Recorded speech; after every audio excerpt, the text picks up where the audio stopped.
பாகம் 2 அத்தியாயம் 111. பாம்பு விஷம் மந்திரத்தாலேயா கீழே இறங்கியது? முட்டாள். அறுவை சிகிச்சையும் தைல தேய்ப்பும் அசுத்த இரத்தத்தை வெளியேற்றிய போது அதை குளிர செய்து உறைய வைத்ததும் போன்ற கெட்டிக்காரத்தனங்கள் ரண சிகிச்சையில் நடந்தது. அந்தன தலைவர் உரத்து சொன்னார். அப்பொழுது மந்திரம் சொன்னது? அது வெறும் பிரார்த்தனை. ஆனால் மந்திரம் சொல்லித்தான் இறக்கிவிட்டார் என்று ஊரில் பேசுவார்கள். அப்படி பேசினால்தான் நமக்கு மரியாதை. அப்பா, எவ்வளவு அழகான திட்டமிடுதல்! மிக சிறியவனான ஒரு பையன் உரத்து கூறினான். ஆமாம், இது திட்டமிடுதல்தான். ஒவ்வொரு அடியும் மிக கவனமாக வைத்திருக்கிறோம் என்று உனக்கு புரிகிறதல்லவா? இப்படித்தான் நாம் காலம் காலமாக வாழ்ந்து கொண்டிருக்கிறோம். ஆனால் இது தவறில்லையா? எந்த தவறும் இல்லை. மற்றவருக்கு மனமாற உதவி செய்கிறோம். நமக்கும் உதவிகளை கேட்டு பெற்றுக்கொள்கிறோம். நாம் முக்கியம் என்பதை வெளிப்படையாக சொல்லாமல் மிக கவனமாக மற்றவர் மனதில் பதியும்படி நடந்து கொள்கிறோம். ஏன் இப்படி நடந்து கொள்ள வேண்டும்? படை வீரர்கள் மறவர்கள் வெளியே போய் போரிட்டு ஜெயித்து பொன்னும் பொருளுமாக ஊருக்குள் கொண்டு வந்து வீடுகளில் கொடியேற்றி வெற்றி முழக்கத்தோடு வாழ்கிறார்கள். அவர்கள் வீரத்தை நிலைநாட்டிய பெரிய மனிதராக தங்களை மாற்றிக்கொள்கிறார்கள். வணிகர்களிடமும் நல்ல காசு இருக்கிறது. நல்ல மரக்கலன்களை கட்டி வெளி தேசம் போய் காற்றோடும் கடலோடும் போராடி மீண்டும் நல்ல பொருட்களோடு வந்து அவர்களும் அரசன் முன்பு சிறப்பாக வாழ்கிறார்கள். வேளாளர்களுக்கு உணவுக்கு கவலையே இல்லை. பழமரங்களும் தானியங்கள் விளையும் வயல்களும் அவர்களை காப்பாற்றுகின்றன. வேலை செய்தால் கூலி என்று நான்காவது வர்ணத்தாருக்கு உதவி செய்ய இந்த அத்தனை ஜாதிக்காரர்களும் காத்திருக்கிறார்கள். அவர்கள் படைக்கும் போகிறார்கள், வணிகர்களோடும் இருக்கிறார்கள், வேளாளர்களுக்கும் உதவி செய்கிறார்கள். ஆனால் நாம் யாரோடு சேருவது? நமக்கு யார் துணை? நாம் யாரோடும் சேர முடியாது. நமக்கு நாமே துணை. எனவேதான் இந்த தந்திரம், இந்த திட்டமிடல் தேவையாக இருக்கிறது. இது ஒரு வகை வாழ்க்கை. நாமும் யுத்தத்துக்கு போனால் என்ன? வணிகம் செய்தால் என்ன? நாமும் வேளாளர்கள் போல நிலத்தை உழுதால் என்ன? ஆஹா, செய்யலாமே. ஆனால் செய்யக்கூடாது என்று மனுவில் போட்டிருக்கிறது. 1000 பேர் கொண்ட ஒரு ஊரில் நடுநிலையாக கோபமின்றி சிந்திக்க ஒரு 10 பேர் தேவையாக இருக்கிறது. ஆரவாரம் இல்லாமல் யோசிக்க, எதிரியின் பலம் அறிந்து சிந்தனை செய்ய, என்ன விவசாயம் செய்யலாம் என்பதை எல்லா பக்கமும் பார்த்து நிறைவேற்ற ஒரு தனித்த புத்தி தேவையாக இருக்கிறது. அந்த புத்தி அமைதியோடு இருக்க வேண்டும். அந்த அமைதிக்குத்தான் நாம் சில பயிற்சிகளை மேற்கொள்கிறோம். ஜபதபங்கள் செய்கிறோம். வழிகாட்டியாக வாழ்ந்து கொண்டிருக்கிறோம். இந்த பாம்பு கடி செய்தி காப்பாற்றிய விஷயம் அரசருக்கு போவதால் நமக்கு ஏதேனும் லாபம் உண்டா? ஒரு இளைஞன் கேட்டான். உண்டு. அரசர் மிக பெரிய கோயில் கட்ட ஆரம்பித்திருக்கிறார்.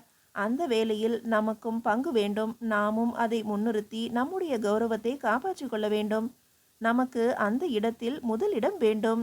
அந்தன தலைவர் அடித்து கூற அவர்கள் அமைதியானார்கள்.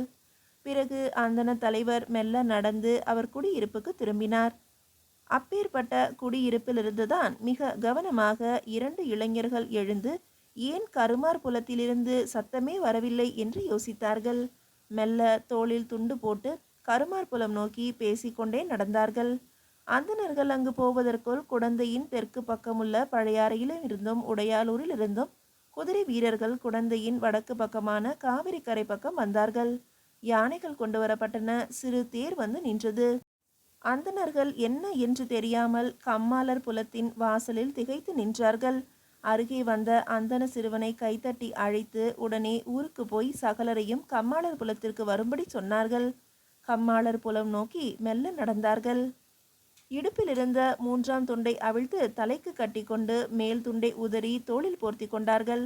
அடையாளம் காணாதபடி ஒதுங்கி இருந்த அந்த 2 அந்தணர்களும் என்ன நடக்கிறது என்று பார்க்க மெல்ல மெல்ல புலத்திற்குள் நுழைந்தார்கள். இளவரசருக்கு குடந்தை சேனாதிபதிகளின் வருகையும் படைகளின் வருகையும் தெரிவிக்கப்பட்டது. இளவரசர் அந்த கட்டிலை விட்டு எழுந்து அமர்ந்தார். அவர் எழுந்ததும் அதிகாரச்சி வனமுடையால் கை கூப்ப அவர் திரும்பி லேசான முறைப்புடன் அவளை பார்த்தார். என்ன வனமுடையால், ஏன் இப்படி செய்தாய் என்று மெல்லிய குரலில் அதட்டினார். இப்படி செய்யாவிட்டால் தஞ்சையில் உள்ளவர்கள் என்னை மாறுகால் மாறுகை வாங்கியிருப்பார்கள். இளவரசர் வந்தது கூட தெரியாமல் அங்கு என்ன செய்து கொண்டிருக்கிறாய் என்று வாய்க்கு வந்தபடி ஏசுவார்கள்.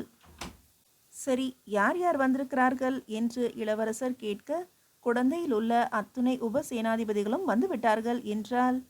தஞ்சைக்கு செய்தி அனுப்பிவிட்டாயா? அனுப்பி 3 நாழிகை ஆயிற்று. இந்நேரம் போய் சேர்ந்திருப்பார்கள். அங்கிருந்தும் படைகள் இங்கு உங்களை நோக்கி வரக்கூடும். அதற்கு முன்பு நாம் கிளம்பி விடலாம்.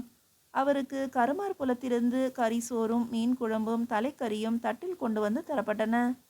எனக்கு மட்டும் கொடுத்தால் எப்படி என்று அவர் கேட்க, வீரர்கள் தனியே உட்கார்ந்திருக்கிறார்கள். நீங்கள் சரி என்றதும் அவர்களும் சாப்பிடுவார்கள் என்றால் வனமுடையாள். சாப்பிட சொல், நாம் தஞ்சையை நோக்கி போகிறோம்.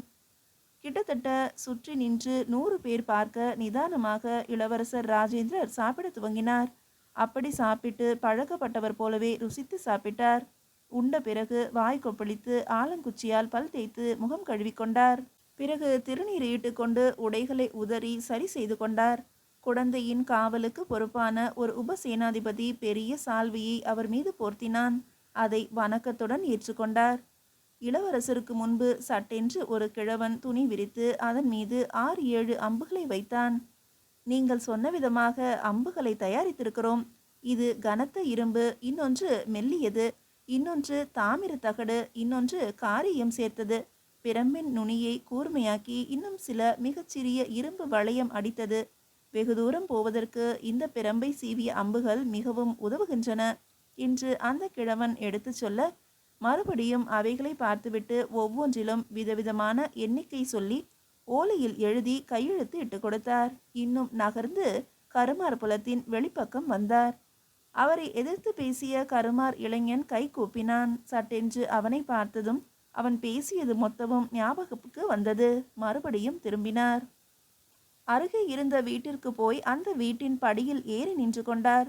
ஜனங்கள் அவரை சுற்றி நின்று கொண்டார்கள். இங்கு வந்ததும் உங்களோடு தங்கியதும் உங்கள் உணவை உண்டதும் எனக்கு ஒரு காலம் மறக்காது. குழந்தையின் கருமார்களை நான் நன்கு அறிவேன். உங்களுடைய உழைப்புதான் என் வெற்றிக்கு அடித்தளம். இதை நான் ஒருபோதும் மறந்ததில்லை. உங்களுக்கு இன்னும் அதிகமாக சீர்கள் செய்ய வேண்டும் என்பது என் விருப்பம். வெகு நிச்சயமாக இப்பொழுது செய்ய முடியாவிட்டாலும் என்னுடைய ஆட்சி காலத்திலே உங்களுக்கு பல்வேறு விதமான உதவிகளை செய்வேன். எனக்கு ஞாபகம் இருக்குமா என்று சந்தேகம் வரலாம். இப்பொழுது சொல்கிறேன். உங்கள் வீட்டிற்கு முன்னும் பின்னும் வாசல் வைத்து கொள்ளவும், வீட்டிற்கு சுண்ணம் அடித்து கொள்ளவும், திண்ணை கட்டி கொள்ளவும், நல்லது கெட்டதுக்கு சங்கு ஊதிக்கொள்ளவும், தேரில் வரவும், செருப்பு அணிந்து கொள்ளவும், அதைவிட முக்கியமாக நீங்கள் முப்புரி நூல் அணிந்து கொள்ளவும் நான் உத்தரவிடுவேன். அந்த உரிமைகளை உங்களுக்கு தருவேன். இது பற்றி தஞ்சைக்கு போன உடனேயே பேரரசர் முன்பு பேசுவேன்.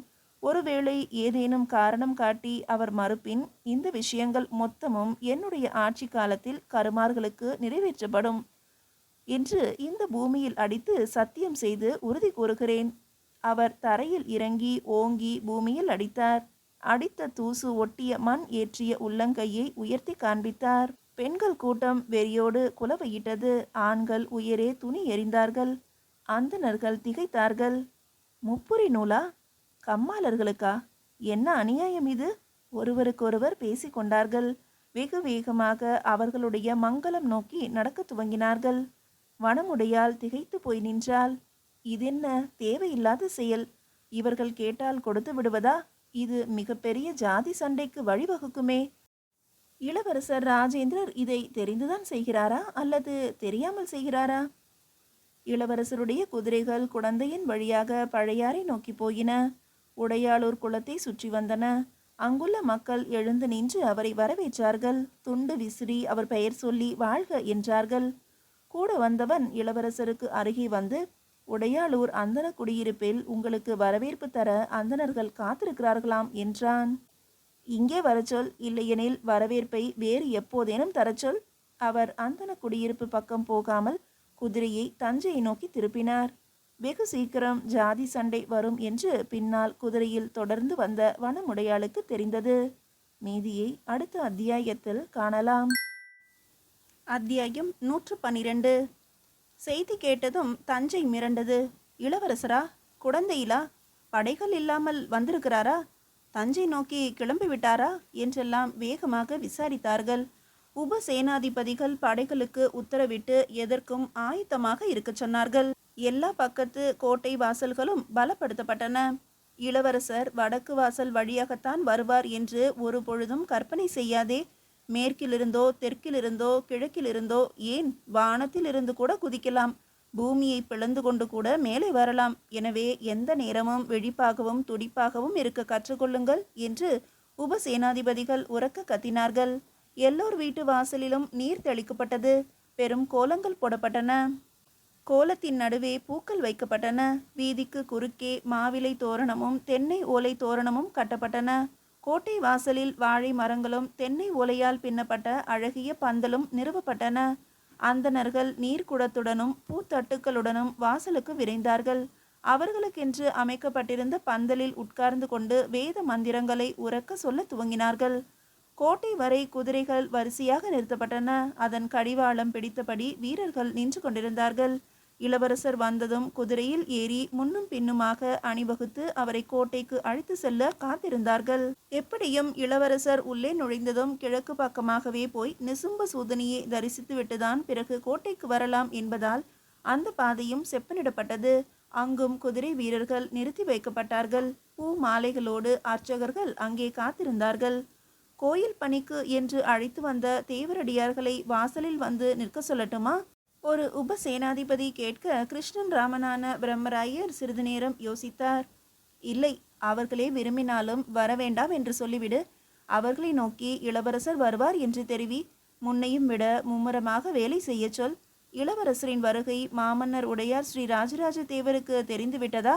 அவர் என்ன செய்து கொண்டிருக்கிறார் என்று விசாரித்தார். அரண்மனைக்கு அதிகாரிச்சிகள் மூலமாக தகவல் போய்விட்டது. ஆனால் உள்ளே இருந்து எந்த தகவலும் வரவில்லை. பஞ்சவன் மாதேவியிடம் தகவல் சொல்ல நல்லது என்று பதில் சொல்லி அனுப்பிவிட்டாராம். அரசர் வெளியே வந்து வரவேற்பாரா அல்லது இளவரசர் அரண்மனைக்கு போக வேண்டுமா? எதுவும் தெரியவில்லை. அது குறித்து நீங்கள் விசாரித்து தகவல் தெரிவித்தால் நன்றாக இருக்கும். ஒருவேளை வாசலில் நின்று எங்கே அரசர் என்று கேட்டால் பதில் சொல்ல எங்களுக்கு தெரிந்திருக்க வேண்டும் அல்லவா? ஒரு உபசேனாதிபதி பதட்டத்துடன் கேட்டான். உனக்கு அந்த கவலை வேண்டாம். இளவரசரை வாசலில் நின்று நான் வரவேற்பேன் என்றார் பிரம்மராயர். அது எங்களுக்கு சந்தோஷம்தான். ஆனால் இளவரசர் உங்களை நோக்கி வந்து உங்களிடம்தான் பேசுவார் என்று சொல்ல முடியாதே. உபசேனாதிபதி என்று பட்டயம் மாட்டிக்கொண்டிருக்கின்ற நான் அவர் கேள்வி கேட்டால் பதில் சொல்லுகின்ற ஒரு நிலையில் இருக்க வேண்டும் என்பதால் தான் உங்களிடம் வற்புறுத்தி கேட்கிறேன். மன்னர் எப்போது வருவார்? அந்த கேள்வி என்னிடமும் கேள்வியாகத்தான் இருக்கிறது. பதில் இல்லை. எதனால் அரண்மனை மௌனமாக இருக்கிறது என்று புரியவில்லை. எனக்கு தகவல் தெரிந்த சில நொடிகளில் உனக்கும் தகவல் வரும். என் மாளிகைக்கு எதிர்ப்புறமிருந்து எவரும் அறியாத வண்ணம் காவல் காத்து வா.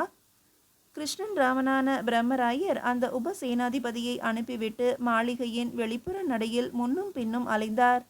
ஏன் அரசருடைய இருப்பிடத்திலிருந்து எந்த தகவலும் வரவில்லை? இளவரசர் வருகிறார் என்றதும் ஒரு குதூகலம், ஒரு சந்தோஷம் நிரம்பி இருக்கும் என்று நினைத்தேனே. ஏதேனும் பிணக்கா? தந்தைக்கும் மகனுக்கும் ஆகாது போய்விட்டதா? ராஜேந்திரரை விசாரித்து வந்த ஒற்றர்கள் வேறு விதமாக சொல்கிறார்கள். இளவரசருக்கு அருகே உள்ளவர்கள் தூண்டி விடுகிறார்கள் என்றும், இன்னும் எத்தனை காலத்திற்கு நீங்கள் இளவரசர் மீசை நரைத்து ஆசை நரைத்து போன பின்னர்தான் அரசராக வருவீர்களா? அதற்கு முன்பு உங்களுக்கு அந்த பதவி கிடைக்காதா என்றெல்லாம் பேசிக் கொண்டிருக்கிறார்களாம். சேனாதிபதிகளோடு உற்சாகமாக மது அருந்துகிற பொழுது அரசரே என்று கூப்பிடுகிறார்களாம். நீங்கள் ஏன் இன்னும் அரசராகவில்லை என்று மனைவியர்களும் குழந்தைகளும் கேட்கிற பொழுது ராஜேந்திர சோழர் மௌனமாக இருந்து விடுகிறாராம். எப்பொழுதும் சோழ தேசத்துக்கு உடையார் ஸ்ரீ ராஜராஜ தேவர் தான் மன்னர் என்று சொல்கிறாராம். சிவனருட்செல்வர் நம்பி ஆண்டார் நம்பியின் உதவியால் சோழ தேசத்தின் ஒற்றன் பிரம்மராயருக்கு மிக நெருக்கமானவன். இளவரசர் ராஜேந்திரரின் மனோநிலை கவலைக்கிடமாக இருக்கிறது என்றும், அடிக்கடி அவர் தனிமையில் இருக்கிறார் என்றும் அவனால் பிரம்மராயருக்கு சொல்லப்பட்டது. மாமன்னர் உடையார் ஸ்ரீ ராஜராஜ தேவரும் ஆள் வைத்து இதனை அறிந்திருக்கலாம். பிரம்மராயர் வீட்டு மாளிகையிலிருந்து பார்த்தால் மன்னரின் வாசல் தெரியும், மேல் மாடம் தெரியும். மேல் மாடத்திற்கும் மேலே இருக்கின்ற காவல் தளத்திலுள்ள கொம்பு ஊதுபவன் நிற்பவன் தெரிவான். வலது பக்க காவல் மண்டபத்திலும் இடது பக்க காவல் மண்டபத்திலும் இருக்கும் காவலர்கள் அரண்மனையே பார்த்து கொண்டிருப்பது தெரியும். அவர்கள் பரபரப்பு அடைந்தால் அரசர் அல்லது பஞ்சவன் மாதேவி வெளியே வந்துவிட்டார்கள் என்று அர்த்தம். இதோ ஒரு வீரன் வேகமாக அசைகிறான், எக்காலம் எடுக்கிறான், உயர்த்தி பிடிக்கிறான், முழு பலத்தோடு ஊதுகிறான். அரசர் கிளம்பி விட்டார். உள்ளே இருக்கின்ற வீரர்களும் உரத்த குரலில் பேசி அலைவதை உணர முடிகிறது. கிருஷ்ணன் ராமனான பிரம்மராயர் பரபரத்தார். அவருடைய கருப்பு நிற குதிரைகள் பூட்டிய சிறு தேரை வாசல் பக்கம் வைத்தார்கள். அவரிடம் அதிகாரச்சிகளாக பணிபுரிகின்ற 3 பெண்களும் வீட்டின் பின்புறத்திலிருந்து வாசலுக்கு வந்தார்கள். என்ன உத்தரவு என்பது போல அவரை பார்த்தார்கள். மன்னர் வாசலை தாண்டும் பொழுது என்னை பார்த்துவிட்டு நிற்பார். பார்க்காமல் போக மாட்டார். அப்பொழுது எனக்கு என்ன உத்தரவிடப்படுகிறதோ அதற்கு ஏற்ப உங்களுக்கும் உத்தரவுகள் வரும். எல்லாவற்றிற்கும் தயாராக இருங்கள் என்று பிரம்மராயர் குரல் கொடுத்தார். வர்ணக் கொடிகள் அவர் வீட்டின் 2 பக்கமும் கம்பு நட்டு பறக்கவிட சற்று தூக்கலாகவே அவர் வீட்டு அலங்காரம் இருந்தது. கோட்டை கதவுகள் பளீர் என்று திறந்தன. கருப்பு நிற தலைப்பாகை அணிந்த உடையார் ஸ்ரீ ராஜராஜ தேவரின் ஆபத்துதவிகள் முன்னே கிளம்பினார்கள். உரத்த குரலில் சவுக்காலும் பிரம்பாலும் சப்தங்கள் ஏற்படுத்தி வாசலில் நின்ற ஜனங்களை வெளியே நிற்க சொன்னார்கள். ஆபத்துதவிகள் வந்த பிறகு 6 கொடிகள் அணிவகுத்து வந்தன. பேரிகைகளும் டமாரங்களும் எக்காளங்களும் ஊதுகுழல்களும் ஏந்தி வீரர்கள் குதிரைகளில் வந்தார்கள். பட்டத்து யானை வந்தது. அந்த யானையின் மீது வெறும் குடை மட்டுமே இருந்தது. யானை கடந்த பிறகு மறுபடியும் ஆபத்துதவிகளின் படை வந்தது. அவர்கள் மிக கவனமாக சாலையோரம் நின்ற மக்களை பார்த்தார்கள். பிறகு உப்பரிகையை பார்த்தார்கள். ஆபத்துதவிகள் போன பிறகு கட்டியக்காரர்கள் வந்தார்கள். அரசருக்கு உதவியாக இருக்கின்ற ஆலோசனை சொல்லுகின்ற அதிகாரிகளும் உபசேனாதிபதிகளும் ஆரவாரமாக உடை அணிந்து மிக சிறப்பான குதிரைகளில் வலம் வந்தார்கள். அரசர் ஒரு சிறு தேரில் பஞ்சவன் மாதேவியை அருகே அமர்த்தி கொண்டு அவரே தேரை ஓட்டி கொண்டு வந்தார். அவருக்கு பக்கவாட்டிலும் பின்னும் ஆபத்துதவி படைகள் மீண்டும் தொடர்ந்தன. அரண்மனை அதிகாரச்சிகள் குதிரைகளில் மெடுக்காக பயணம் செய்து அரசரையே பார்த்தபடி வந்தார்கள். அதற்கு பிறகு அரச குடும்பத்தினரும் அவர்களுக்கு பாதுகாப்பான மேய்க்காவல் வீரர்களும் வந்தனர். அரசர் குதிரையை பிடித்து இழுத்து பிரம்மராயரின் வீட்டு வாசலில் நின்றார். அரசருடைய தேருக்கு வெகு அருகாமையில் அரசருடைய பட்டத்து குதிரையில் இன்னொரு ஆள் குதிரையின் மீது அமர்ந்து இறுக்கி பிடித்து கொள்ள கோணலாக அது நடைபோட்டு வந்தது.